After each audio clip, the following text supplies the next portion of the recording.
निराकार तो निर्गुण ईश्वर, निराकार तो निर्गुण ईश्वर, जसा प्रगटला तसा विटेवर, जसा प्रगटला तसा विटेवर, उभय ठेविले हात कटीवर, उभय ठेविले हात कटीवर, पुतळा चैतन्याचा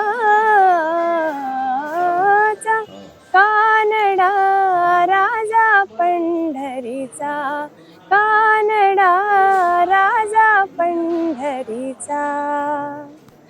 नमस्कार, मी ॲडव्होकेट शुभांगी विठ्ठल फासे। सर्वांना आषाढी एकादशीच्या निमित्ताने आज शेंदुर्णी म्हणजेच उत्तर महाराष्ट्रातील जळगाव जिल्ह्यामध्ये असलेल्या जामनेर तालुक्यातील हे छोटंसं गाव, या गावाला प्रति पंढरपूर असं वारसा पूर्वीपासूनच लाभलेला आहे। आणि याच गावात असलेलं त्रिविक्रमाचं मंदिर, त्या त्रिविक्रमाच्या मंदिराची पार्श्वभूमी मी आज थोडक्यात आपल्यासमोर सांगणार आहे। तर त्रिविक्रम मंदिराची पार्श्वभूमी जाणून घेण्याच्या अगोदर मला वाटतं आपण त्या मंदिराची ऐतिहासिक कथा जाणून घेणं खूप महत्त्वाचं मला वाटतं। तर 1734 साली म्हणजे साधारण 200 वर्ष म्हणजे 2 शतकांआधी या मंदिराचा जीर्णोद्धार झाला किंवा या मंदिराचा शोध लागला। तर हा शोध कोणी लावला? तर त्यावेळेला संत कडोजी महाराज म्हणून या शेंदुर्णी नगरीत असायचे आणि ते विष्णूचे परमभक्त असल्यामुळे शेंदुर्णीत प्रत्येक वर्षी दरवर्षी आषाढी आणि कार्तिकीच्या वारीला संत कडोजी महाराज हे पंढरपुराच्या पांडुरंगाचं दर्शन घ्यायला जात असत। आणि एके वर्षी असंच त्यांना आजारपण आलं आणि पांडुरंगाचं दर्शन घेता आलं नाही, म्हणून पांडुरंग स्वतः त्यांच्या स्वप्नात गेले आणि स्वप्नात जाऊन त्यांनी दृष्टांत दिला की अरे वेड्या, तू मला भेटायला येण्यापेक्षा मीच तुला तुझ्या गावामध्ये भेटायला येतो। आणि अशा आशयाची ती कथा आहे। आणि मग पांडुरंगांनी स्वप्नामध्ये संत कडोजी महाराजांच्या येऊन सांगितलं की सोन नदीच्या पात्रावर जो उकिरडा आहे, जिथं कचरा टाकण्याची जागा आहे, त्या कचऱ्याच्या उकिरड्याला जर तू खोदलं तर सुरुवातीला वराहाचं तुला दर्शन होईल आणि त्या वराहाच्या 7 फूट समोर माझं दर्शन तुला होईल। म्हणजे तुला प्रत्येक वर्षी पंढरपुराला येण्याची गरज नाही, तुझं सगळं काम, तुझं सगळे जे साकडे असतील किंवा मागणे असतील ते सगळे शेंदुर्णीमध्येच पूर्ण होतील। म्हणून संत कडोजी महाराजांनी ते खोदकाम चालू केलं आणि सुरुवातीला त्यांनी दृष्टांत जसं झाला होता त्या दृष्टांताप्रमाणे सुरुवातीला साधारण 7 फुटाची वराहाची मूर्ती आणि त्या मूर्तीच्या 7 फुटाच्या समोरच 4.5 फूट उंच आणि 3 फूट रुंद अशी त्रिविक्रमाची काळ्या पाषाणातली शालिग्राम नावाचा जो पाषाण आहे, जो मला वाटतं पूर्ण भारतभरामध्ये फक्त शेंदुर्णी या गावातच हे विष्णूचं जे मंदिर आहे ते शालिग्राम पाषाणातून बनलेलं आहे। कारण पूर्ण उत्तर महाराष्ट्रात असं मंदिर कुठेही नाहीये। आणि या मंदिरापेक्षा या मूर्तीचं जे वैशिष्ट्य आहे, तर या मूर्तीमध्ये दशावतार आहेत। ज्याप्रमाणे आपण म्हणतो त्रिगुणात्मक अवतार, स्वयंभू वामनाचा अवतार या मूर्तीमध्ये आहे। त्रिविक्रम या अर्थाने म्हटलेला आहे की एक पाय भूमीवर, एक पाय आकाशी आणि तिसरा जो हात आहे तो हात मात्र बळीराजाच्या मस्तकावर, बळीराजाच्या कल्याणासाठी ठेवलेला हा विष्णूचा अवतार असं शेंदुर्णीवासीय समजतात।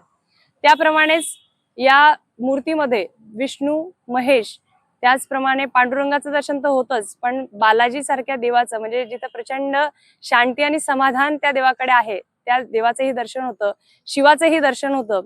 तर आमचे कडोजी महाराज नेहमी म्हणतात की शेंदुर्णी ते पुण्यक्षेत्र काशी विश्वनाथासारखं आहे आणि तेथे वेदापुराणांचा घोष होतो आणि या वेदापुराणांच्या घोषमध्ये इथे पंढरी विलासते।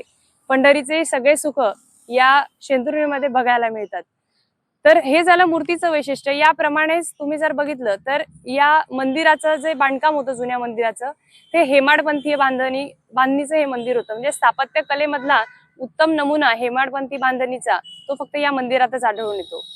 पूर्वीच्या काळी दीक्षितांचं म्हणजे बाजीराव पेशव्यांच्या काळामध्ये त्यांचे जे सुभेदार होते दीक्षित, त्यांनी या मंदिराचा जीर्णोद्धार करून पुढे त्या मंदिराला पूजा अर्चा नैवेद्य यासाठी खूप मोठे प्रयत्न झालेले आहेत।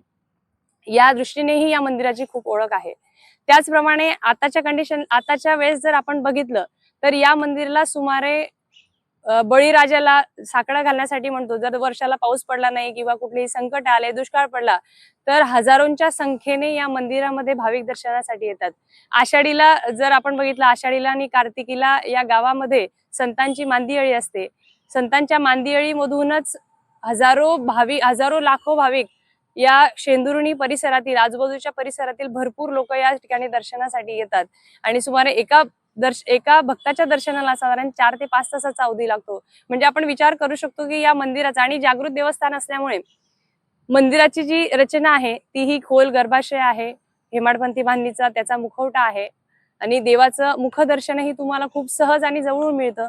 तर हा सगळा वैशिष्ट्यभार जर आपण बघितला, आणि अशी देखील या मंदिराची आख्यायिका आहे की आषाढीच्या दिवशी रात्री 12 वाजता ज्या वेळेला पंढरीचा पांडुरंग जो ज्या वेळेला शेंदुर्णीत येतो, त्यावेळेला ती जी मूर्ती आहे त्रिविक्रमाची, त्या त्रिविक्रमाच्या मूर्तीला दरदरून घाम येतो आणि दरदरून घाम आल्यानंतर मग ती दर्शन व्यवस्था किंवा पूजा व्यवस्था सुरू होते आणि तेव्हापासून भक्तांच्या बाऱ्यांना रांगेनुसार त्या देवाचं, परमेश्वराचं, पांडुरंगाचं दर्शन होतं. त्याचप्रमाणे तुम्ही जर बघितलं तर गावामध्ये ठिकठिकाणी फराळ वाटपाचा देखील कार्यक्रम असतो. भरपूर लोक जे आहेत ते पांडुरंगाला, जर पंढरीला जायला मुकले असतील तर ते फक्त शेंदुर्णीला येऊन या पांडुरंगाचं दर्शन घेतात. आणि मला देखील वाटतं की आपणही या निमित्ताने जामनेरवासियांनी सगळ्यांनीच दर्शनासाठी शेंदुर्णीला नक्की यावं आणि या प्रति पंढरपूर नगरीत आपलं सगळ्यांचं स्वागत आहे. पुन्हा एकदा आषाढीच्या खूप खूप शुभेच्छा.